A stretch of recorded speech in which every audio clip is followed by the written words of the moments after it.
جس نے ہمیں زندگی عطا کی ہے، جس نے ہمیں حیات دی ہے، انہیں بھی سنیں کہ وہ کیا ہماری کامیابی کا معیار بتا رہا ہے۔ پروردگار عالم کی کامیابی کے یہی 4 معیارات ہیں: اطاعت پروردگار اور اس کے رسول کی اطاعت، اور خوف الہی دل میں رکھنا، اور اپنے کردار میں تقوی پروردگار رکھنا۔ فَأُولَئِكَ هُمُ الْفَائِزُونَ، ہم الفائزون، فقط و فقط وہی کامیاب ہے۔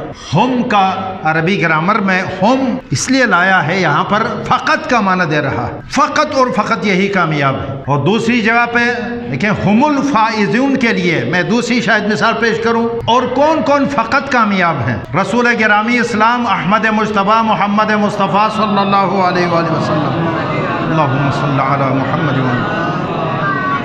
آپ کی حدیث مبارکہ میں ارشاد فرماتے ہیں یا علی انت و شیعتک ہم الفائزون۔ ایک موقع پر آپ نے فرمایا اے علی آپ ہی اور آپ کے شیعہ فقط اور فقط کامیاب ہیں۔ ہم الفائزون، ہم یعنی فقط کا معنی دے رہا ہے۔ دیکھیں اس کا ترجمہ اگر کریں تو 2 قسم کا ہو سکتا ہے، آپ اور آپ کے شیعہ کامیاب، آپ اور آپ کے شیعہ بھی کامیاب ہیں، یعنی دوسرے بھی کامیاب ہیں، آپ بھی کامیاب ہیں، ایسا نہیں ہے فقط اور فقط۔ تو یہاں پر بھی ہم الفائزون، فقط علی اور ان کے شیعہ کامیاب۔ اور اس آیت مبارکہ میں جو سورہ مبارکہ نور کی آیت ہے اس میں بھی فرمایا فَأُولَئِكَ هُمُ الْفَائِزُونَ، فقط اور فقط وہی کامیاب ہے جس کی نشانیاں پروردگار عالم نے بتائی ہیں۔ اس سے معلوم ہوا کہ پیروکار علی، پیروکار ائمہ، شیعہ ائمہ وہ ہیں جن کی صفات پروردگار عالم نے اس آیت مبارکہ میں بیان فرمائی ہیں۔ ائمہ علیہ السلام کا چاہنے والا، ان کا محب، ان کا شیعہ، ان کی مودت میں آنے والا کون ہے؟ من یطع اللہ، اللہ کی اطاعت کریں، ورسولہ اور اس کے رسول کی اطاعت کریں، ویخشى اللہ، اللہ کا خوف دل میں ہو، ویتقی اس کے کردار میں تقوی ہو، فَأُولَئِكَ هُمُ الْفَائِزُونَ، صرف اور صرف یہی لوگ ہیں جو کامیاب ہیں اللہ کی نگاہ میں اور دین کی نگاہ میں۔ درود بید محمد و آل محمد پر، اللہم صلی علی محمد۔ اعزائے گرامی، اسی کامیابی کے لیے کہ انسان کامیاب زندگی گزارے اس کے لیے نمونوں کی ضرورت ہے۔ جب تک سامنے کوئی نمونہ نہ ہو انسان آسانی سے کامیابی کی منزلیں طے نہیں کر سکتا ہے۔ لہٰذا پروردگار عالم نے ہر دور کی بشریت کے لیے نمونے فراہم کر دیے۔ 1,24,000 انبیاء کیوں بھیجے پروردگار عالم نے؟ یہ بشریت کے لیے نمونے تھے کہ ان کو دیکھو اور اپنی زندگیوں کو بناؤ اور کامیاب ہو جاؤ۔ کامیابی کے لیے نمونے سامنے رکھنا ضروری ہے، اس کے بغیر آسانی سے انسان کامیابی کی منزل کی طرف نہیں آ سکتا۔ کوئی آئیڈیل ہو اس کے سامنے، کوئی نمونہ ہو، کوئی مثالیہ شخصیات ہوں، ان کے کردار کو دیکھیں، ان کی حرکات و سکنات کو دیکھیں، ان کی حرکات کو دیکھیں، ان کی عبادتوں کو دیکھیں، اور خود بھی ان کو دیکھ دیکھ کے اسی منزل کی طرف جائیں تو تب ان کے اندر کامیابی آ سکتی ہے۔ لہٰذا ہر دور میں پروردگار عالم نے نمونے بنائے ہیں بشریت کے لیے۔ رسول اللہ کے دور میں رسول اللہ کے حوالے سے قرآن مجید نے فرمایا وَقَدْ كَانَ لَكُمْ فِي رَسُولِ اللَّهِ أُسْوَةٌ حَسَنَةٌ، یہ رسول اللہ تمہارے لیے نمونہ ہے۔ ابراہیم خلیل اللہ کے دور میں ان کے حوالے سے فرمایا کہ ابراہیم خلیل اللہ تمہارے لیے نمونہ عمل ہے۔ ہر دور کا نبی اور رسول اس دور کی بشریت اور انسانیت کے لیے نمونہ اور اسوت ہے۔ یہ اسوہ اور نمونہ کے بغیر انسان کامیاب نہیں ہو سکتا ہے۔ اگر انسان کامیابی چاہتا ہے تو اپنے لیے نمونے قرار دیں، سامنے نمونے کو رکھیں، مثالیہ ہستیوں کو رکھیں اپنے سامنے۔ آج واقعاً آپ دیکھیں کوئی ایسا انسان ہے جو اپنے لیے نمونے فرض نہ کریں۔ آج ہر شخص اپنے لیے کوئی نہ کوئی نمونہ بنایا ہوا ہے۔ یہ الگ مسئلہ ہے کہ بعض اپنے لیے اسوہ حسنہ کو نمونہ قرار دیتے ہیں اور دنیا میں اکثریت اسوہ سیئہ کو اپنے لیے نمونے قرار دیے ہوئے، یعنی بدترین نمونے بھی ہیں اس دنیا میں اور بہترین نمونے بھی ہیں۔ اسوہ حسنہ، بہترین اسوہ نمونے۔ آج آپ بشریت کو دیکھیں، اپنے ارد گرد انسانیت کو دیکھیں، کس کو نمونہ بنایا ہوا ہے؟ اسوہ حسنہ کو اپنے لیے نمونہ قرار دیا ہے، اسوہ سیئہ کو۔ اگر سب کے سب اسوہ حسنہ کو نمونہ قرار دیتے تو آج بشریت کی یہ حالت نہ ہوتی، آج انسانیت کی یہ حالت نہ ہوتی، آج مسلمانوں کی یہ حالت نہ ہوتی۔ یہ جو حالات ہیں مسلمانوں کے لیے، انسانیت کے لیے، یہ کہاں سے پیدا ہو گئی؟ یہ اسوہ حسنہ کی پیروی کی وجہ سے نہیں، اسوہ سیئہ بدترین چیزوں کو، بدترین اشخاص کو اپنے لیے نمونہ بنایا، ان کی پیروی کی، حرکات و سکنات انہی کے مطابق پیدا کر لیے، اٹھنا بیٹھنے کا انداز انہی سے لیا، لباس پہننے کا انداز انہی سے لیا، بے حیائی اور بے شرمی کے تمام اسباق انہی سے لیے، لہذا آج بشریت کی حالت ہے جو آپ دیکھ رہے ہیں ہر طرف۔ پروردگار عالم نے اس بدترین حالت سے بچانے کے لیے اسوہ حسنہ ہمارے لیے عنایت فرمائے تھے۔ آج کی تاریخ جمادی الثانی کی 3 تاریخ ہے۔ پروردگار عالم نے آج کے دن ایک اسوہ حسنہ کو ہمارے لیے قرار دیا، جن کی شہادت جان گداز کی تاریخ ہے۔ بنت رسول رحمت دو عالم کی بیٹی حضرت فاطمۃ الزہرا سلام اللہ علیہا کی، اللہم صلی علی محمد وعلی محمد، آج شہادت کی تاریخ ہے۔ بعض روایات میں چونکہ 13 جمادی الاولیٰ کی روایت بھی تھی، اس میں بھی ہم نے سید کونین کے حوالے سے ذکر کیا، اور آج 3 جمادی الثانی کی بھی روایات ہیں۔ آج ہی کی تاریخ ہے سید کونین کی شہادت کے حوالے۔ اس ہستی کو بھی پروردگار عالم نے بشریت کے لیے، مرد و خواتین سب کے لیے نمونہ عمل بنایا، اور مخصوصاً خواتین اسلام مومنات کے لیے ایک نمونہ بنا کر پروردگار عالم نے پیش کیا ہے۔ اسوہ حسنہ نہ فقط عام بشریت کے لیے بلکہ حجت پروردگار بارہویں امام عجل اللہ تعالی فرجہ الشریف کے ارشاد گرامی کے مطابق فرمایا، ہمارے لیے ہماری جدہ اسوہ حسنہ ہیں، ہم ائمہ دین تمام انسانوں کے لیے اسوہ ہیں، نمونہ عمل ہیں، لیکن ہمارے لیے ہماری جدہ نمونہ عمل ہیں اور اسوہ ہیں۔ آپ اندازہ کریں کتنی عظیم ہستی ہے، کائنات عالم ہدایت پاتی ہے ائمہ دین سے، ہمارے اماموں سے، ساری دنیا فخر کر رہی ہے اس امامت کے اوپر،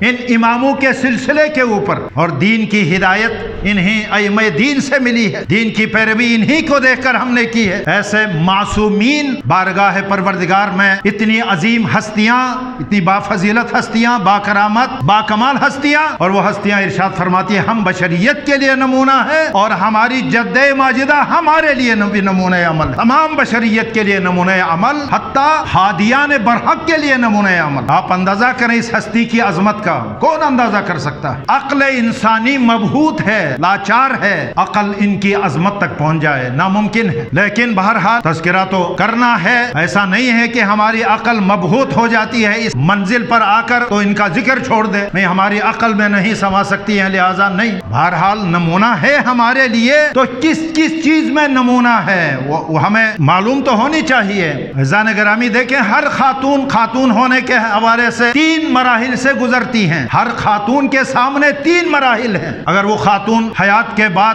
کافی سالوں تک جب زندگی گزارتی ہے، اسے پروردگار کی طرف سے حیات ملتی ہے، تو 3 مراحل سے گزرتی ہے۔ سب سے پہلے یہ کہ وہ کسی کی بیٹی ہوگی، دوسرا مرحلہ حکم شریعت ہے، قانون فطرت ہے کہ وہ کسی ازدواجی زندگی میں منسلک ہوگی تو وہ بیوی ہوگی، یہ بھی ایک مرحلہ ہے ہر خاتون کے لیے۔ تیسرا مرحلہ ہے کہ وہ اولاد کی ماں ہوگی، ایک مرحلہ ایسا آئے گا اس کی بطن سے اولاد پیدا ہوگی۔ بشریت ظاہر ہے اسی طرح آگے پھیلی ہے، سب سے پہلے کسی کی بیٹی ہو گئی ہے، اس کے بعد کسی کی زوجہ بن گئی ہیں، اور اس کے بعد ماں بن گئی۔ یہ ہر خاتون کے لیے یہ 3 مراحل ہیں، اور ظاہر ہے انہی 3 مراحل سے سیدہ کونین فاطمۃ الزہرا سلام اللہ علیہا بھی گزری، ان 3 مراحل سے گزری ہیں سیدہ کونین بھی، اور ان تینوں مراحل میں بشریت کے لیے نمونہ عمل بن کر زندگی گزاری ہے۔ بیٹی بن گئی ہے تو اس میں بھی وہ کامیاب بیٹی ہیں جو کائنات عالم میں اتنی کامیاب بیٹی کسی کے گھر پہ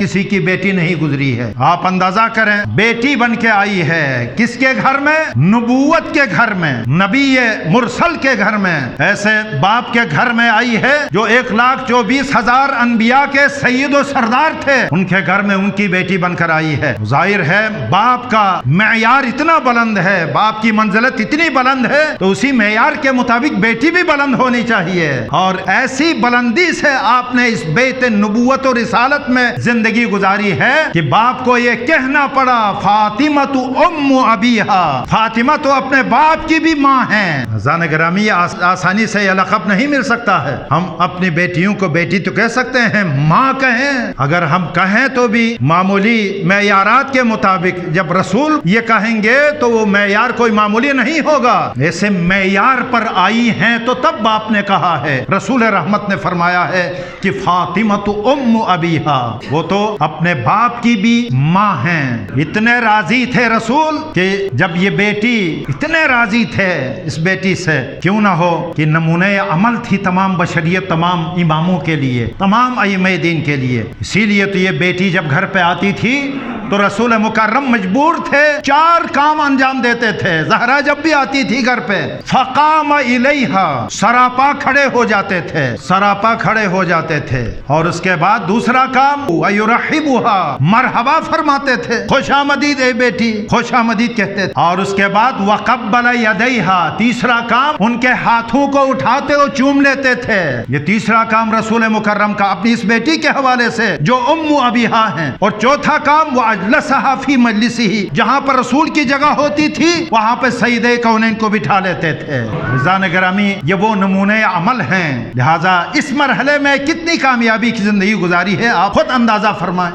رسول مکرم کی اتنی احترامانہ انداز، ان کے ساتھ محترمانہ انداز میں پیش آنا، یہ خود بتا رہا ہے کہ یہ باپ کے گھر پہ کامیاب زندگی گزارنے والی بیٹی تھی۔ باپ کے گھر پہ بیٹی ہونے کے حوالے سے یہ کامیابیاں بہت سی ہیں، مثالیں میں اس مدت میں کہاں تک وہ بیان۔ اور دوسرے مرحلے میں ظاہر ہے جب بیت رسالت سے بیت امامت میں تشریف رکھتی ہیں تو وہاں پر بھی کامیاب کی زندگی گزار رہی ہیں۔ علی کی زوجہ بن کر ایسی زندگی گزاری کہ کائنات عالم میں زوجین کے لیے نمونہ عمل بن گئے۔ ایک مرحلے میں بھی علی کو غضبناک نہیں کیا پوری زندگی میں۔ ہے کوئی دنیا میں ایسا جو ایک مرتبہ بھی اپنی بیوی سے ناراض نہ ہو یا بیوی شوہر سے ناراض نہ ہو؟ لیکن علی مرتضیٰ کا یہ واضح اعلان ہے، ما اغضبتنی ولا اغضبتها، میں نے پوری زندگی میں ایک مرتبہ بھی فاطمہ کو ناراض نہیں کیا اور نہ انہوں نے مجھے ناراض کیا۔ یہ ہے پاکیزہ زندگی، یہ ہے طیب و طاہر زندگی۔ ایک مرتبہ، کئی مرتبہ ایسا ہوا ظاہر کے گھر پہ کوئی کھانے کی چیزیں نہیں ہوتی تھی، 2 دن 3 دن بھوکے رہتے تھے۔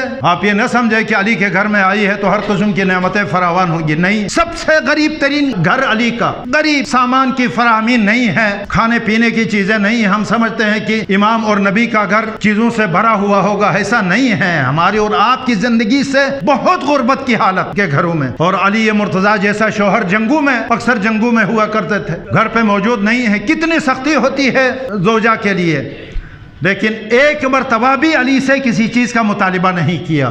ایک مرتبہ آئے علی مرتضیٰ نے کسی کھانے کا مطالبہ کیا یا بنت رسول کوئی کھانے کی چیز، کہا یا علی آج 2 دن ہو گئے، جو بھی گھر میں موجود تھا وہ شہزادوں کے حوالے کرتی ہوں، 2 دن سے میں نے کچھ نہیں کھایا۔ علی مرتضیٰ نے کہا یا فاطمہ، آپ نے مجھے کیوں نہیں بتایا؟ فاطمہ کا جواب آپ دیکھیں، جواب، انی لاستحیی من الہی ان اکلفک ما لم تقدر علی، میں اپنے پروردگار سے حیا کرتی ہوں، شرماتی ہوں کہ آپ کے اوپر ایسی ذمہ داری ڈال دوں جو آپ فی الحال پورا نہ کر سکیں۔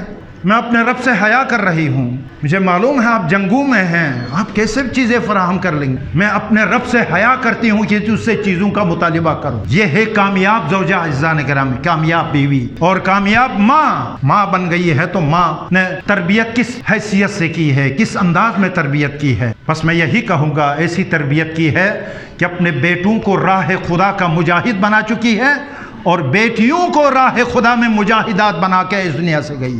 یہ ہے کامیابی زہرائے مرضیہ کی، بنت رسول کی۔ اسی لیے امام علیہ السلام کی بارگاہ میں ایک شخص گیا، کہا کہ فاطمہ کا نام فاطمہ کیوں رکھا گیا ہے؟ لأنها فاطمت وشیعتها من النار، یہ ہماری اور آپ کے لیے خوشخبری ہے جو اطاعت رسول میں ہے، اطاعت اللہ میں ہے، دل میں خوف خدا رکھتے ہیں، وہ شیعہ فاطمہ اور شیعہ علی ہیں۔ تو فاطمہ کا کارنامہ یہ ہے کہ فاطمہ اپنے شیعوں کو آتش جہنم سے نجات دینے والی ہے۔ کہ پروردگار ہمیں اس سیرت طیبہ کے مطابق اپنی زندگیوں کو ڈھالنے کی توفیق عطا فرمائے۔ والسلام علیکم ورحمۃ اللہ۔